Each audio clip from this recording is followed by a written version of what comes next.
Hello, in this video I want to answer the question: how did the Yugoslav partisans manage to not get destroyed by Hitler? And especially in the early years of the conflict, when Hitler was actively using his air force and his tanks to crush numerically and technologically inferior opponents. Well, after the 12-day war in April, in which the Kingdom of Yugoslavia collapsed, and the reason for such quick collapse of the kingdom was twofold. Primarily, Croatians, Muslims and Albanians were not motivated to fight for the Serbian king. But other than that, no force in Europe at the time was prepared to fight against the Blitzkrieg, or the Bewegungskrieg, as the Germans call it. This map shows us a huge difference between the French and Yugoslav resistance. In 1942, this was the liberated territory in Yugoslavia, the Republic of Bihać, while in France there was no such territory. And that begs the question, why was the Yugoslav resistance so much more successful than their French counterparts? Well, primarily, the reason for that is the Hitler's decision to give the independent fascist state to the Croatians.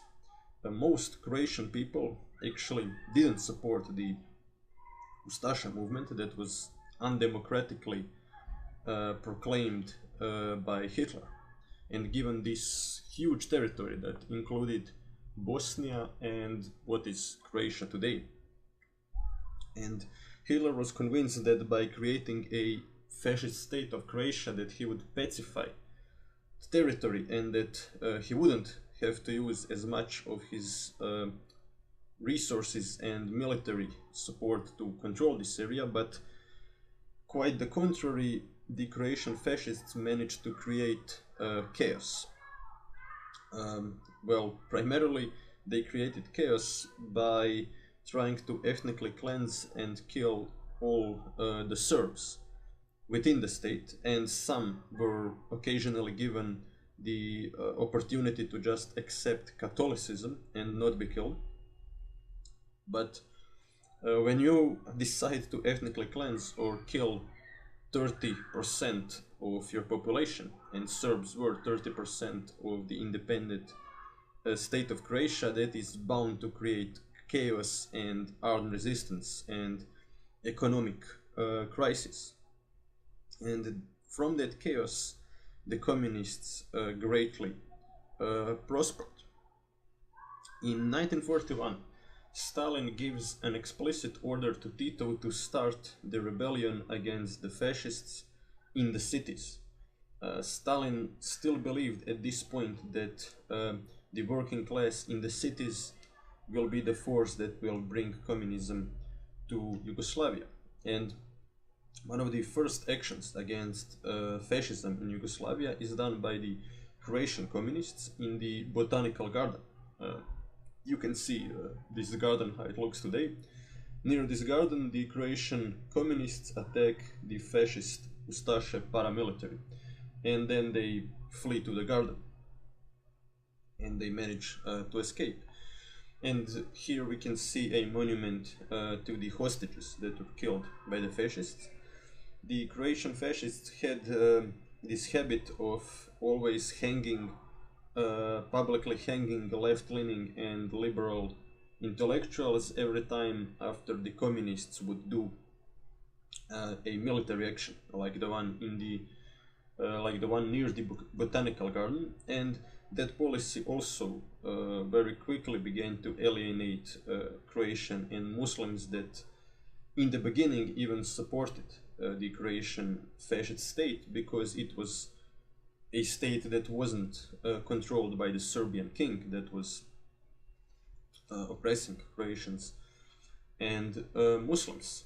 But Tito, fortunately for us, decided to follow the example of Mao Zedong, and he realized that in the cities communism doesn't have a real chance of succeeding, because cities, because of their industrial value, were pretty tightly controlled by the fascists, while Hitler and Mussolini left the rural areas, the woods, the forests, and the valleys of Yugoslavia almost completely unprotected. And Tito realized that he can get the peasantry on his side.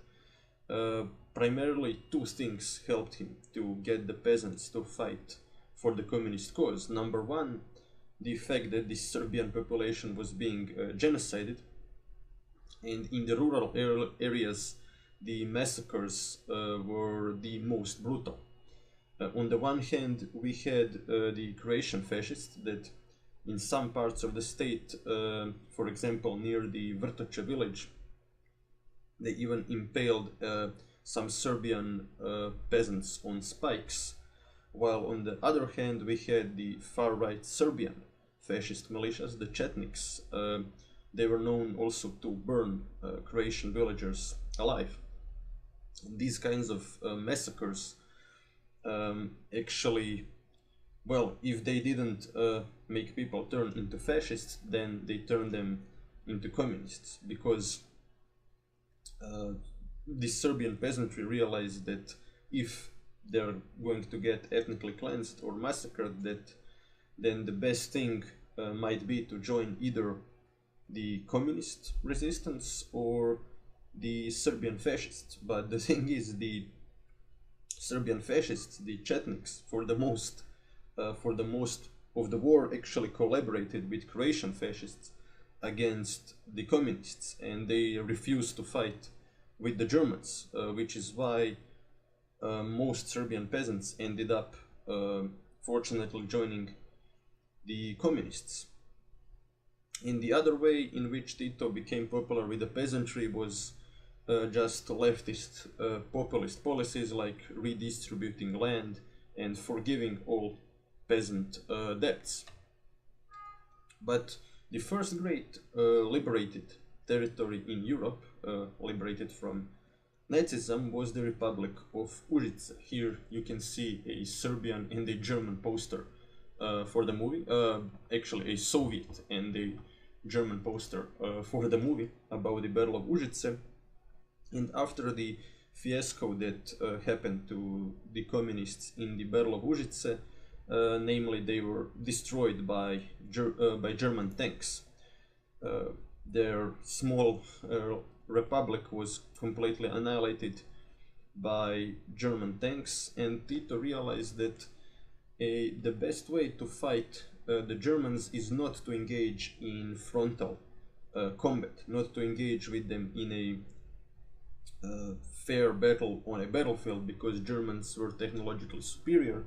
And in 1942 Tito establishes mobile brigades. His tactic now switches to constantly changing places and ambushing fascist troops. And that tactic actually resulted in the establishment of the Republic of Bihać. And in 1942 the anti-fascist movement was quite strong in Yugoslavia, if you look at this liberated territory. But in 1943 the Germans start a series of offensives against the communists, because in that year the fascists falsely believe that the Allies are going to attack Yugoslavia and not France, and that the great invasion will happen somewhere in the Adriatic Sea and not in Normandy, which is why the Germans start to invest even more resources and time into destroying the Yugoslav communists, but they're unable to do it. And here you can see how Yugoslavia looked just before the Soviets entered into Yugoslavia. And finally, in late 1944, the Soviets liberate Belgrade. But okay, now I want to return to the original question. The Croatian fascist dictator Ante Pavelić explicitly stated our state is a Catholic state, but still, in order to get Muslims that strongly dislike the Serbs on his side, he started to construct mosques all across the state. But nonetheless, the communists were very soon in 1942 able to get a lot of Croatians and Muslims as well to join the resistance. And how did they manage to do it? Well, the Germans had this policy of pretty much taking all the resources that they needed from the Croatian fascist state and just printing money on the spot and, technically speaking, buying stuff from the Croatian fascist state. But that kind of policy caused inflation, and it caused multiple people to lose all of their savings. And very soon the Croatians and Muslims started to protest against their own government because of such policies, but the government responded by violence. And there was that famous protest in 1942 that happened actually near the place where I live, on the Branimirac, where the fascist police just started shooting at the protesters. And one other factor that led many Croatians to join the communists was the Italian occupation of the coastal regions.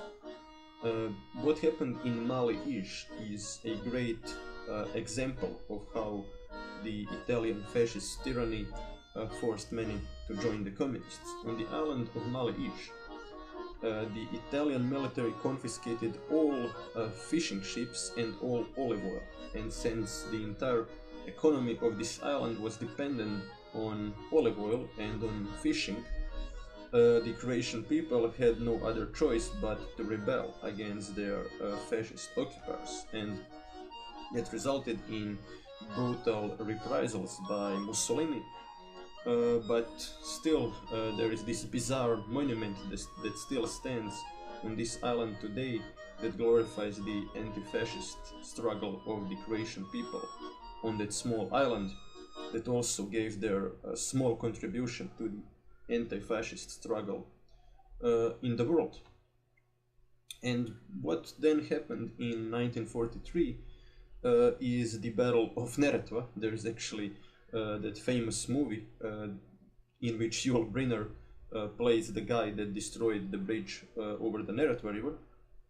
In 1943, Tito and his partisans were outnumbered and surrounded by the Germans, the Italian fascists, the Croatian fascists, and the Serbian far-right militias, the Chetniks, were on the other side of the Neretva River. And in panic, the communists, at first they destroyed the bridge on the Neretva River in order to prevent the Chetniks from attacking them. And Tito then cunningly asked the Germans to exchange the prisoners of war, since the communists also had by this time captured many of the German officers. And the Germans, they agreed to a temporary truce and they exchanged prisoners, while the communist engineers cunningly began to reconstruct the bridge that was destroyed. And what was great about this move is that nobody was expecting them to attack through a bridge that they themselves previously destroyed. And by using this cunning trick, they managed to almost completely annihilate the Serbian fascist movement. And after they miraculously broke through the Neretva river, and they now found themselves in the mountainous regions of Bosnia, Tito realized that he needs to flee to the mountains if he wants to prevent the Germans from using their tanks in order to destroy him. And in the mountains of the Sutjeska river, the communists, they managed again to break through a much more numerous fascist army that was trying to annihilate them. They broke through Zelengora, and what's also important to mention is that the German Air Force destroyed the partisan radio. Their communications were destroyed, but in the long run that actually greatly helped the communists, because the Germans, they were able to follow them and listen to their communications precisely through the radio. And after the radio got destroyed, they no longer knew where Tito and his forces were hiding and where they were going to flee next. And here you can see the monument to the Battle of Sutjeska. And by the way, the Yugoslav communists are actually the only communist regime in the world that build abstract communist monuments. All the other communist regimes hated abstract art and found it to be counter-revolutionary. Here you can see the brave people that died at the Battle of Neretva. And here are the two photographs that show the horrors of Second World War in Yugoslavia. This girl is being hanged for giving food to the communists, and frankly I don't know what this picture is. You can tell me in the comment section if you know more about that picture. But one other important reason for why the communists soon became so popular is that on the one side you had the Croatian fascists that were killing the Serbs and claiming that it is impossible to live in peace with the Serbs. On the other hand, you had the Serbian fascists that claimed the same thing about Croatians and Muslims, but then communists appeared with this revolutionary idea that people can actually live in peace. And this spirit of universal brotherhood is actually what made communism popular all across the world, and in Yugoslavia especially, because an average person really did not want to kill their neighbors, and that is why this message of unity and brotherhood resonated so much. And in the end, many liberals even joined the communists because the liberals had they had no combat units, the Yugoslav liberals at least. And after Italy surrendered, that was also a great victory for the Yugoslav communists, because now they were able to claim land that was previously occupied by the Italian fascist forces.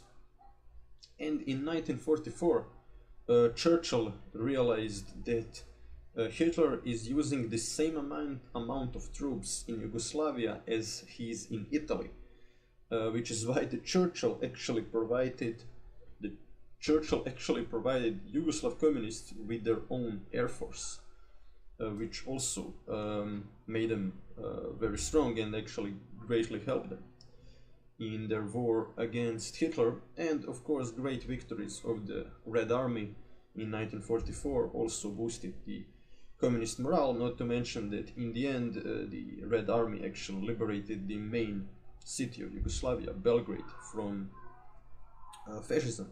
So it is definitely true that Tito and his partisans greatly profited from Allied and Soviet victories. But still in 1942-43 they were able to not get annihilated by the most powerful European army of the time, and that is the Wehrmacht. The Wehrmacht forces were unable to annihilate a small guerrilla communist fighting force, which is what makes the story of Tito and his partisans a truly extraordinary story about World War II. Well, if you like this video, please like, share and subscribe for more content like this.